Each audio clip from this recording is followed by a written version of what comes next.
بسم اللہ الرحمن الرحیم۔ پہلی بات، میں کبھی بھی حجاج بن یوسف کے طرز حکومت سے متفق نہیں، لیکن ایک واقعہ غور سے پڑھیے گا۔ ایک ولی اللہ تھے، حضرت حسن بصری رحمۃ اللہ علیہ۔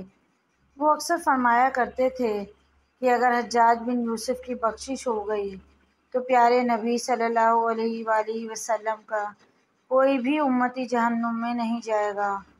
مطلب یہ کہ ان کی نظر میں امت محمدیہ میں حجاج بن یوسف کو وہ سب سے بڑا مجرم سمجھتے تھے۔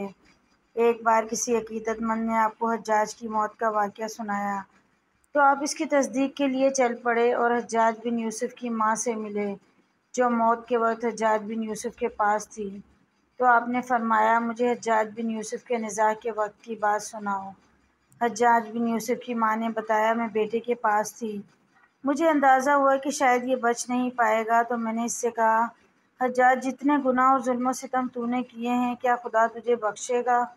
میری بات سن کر حجاج نے کہا کہ خدا کا فیصلہ ہے، خدا کے پاس جاؤں تو دیکھا جائے گا۔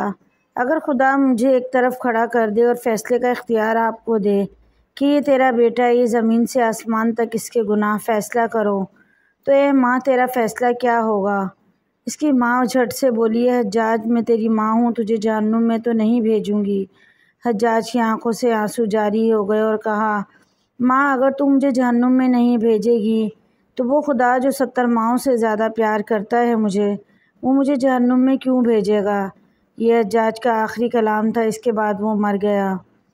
واقعے کے بعد حضرت حسن بصری رحمۃ اللہ علیہ نے یہ کہنا چھوڑ دیا کہ اگر حجاج بن یوسف کی بخشش ہو گئی تو پیارے نبی صلی اللہ علیہ وآلہ وسلم کی امت کا کوئی بھی امتی جہنم میں نہیں جائے گا۔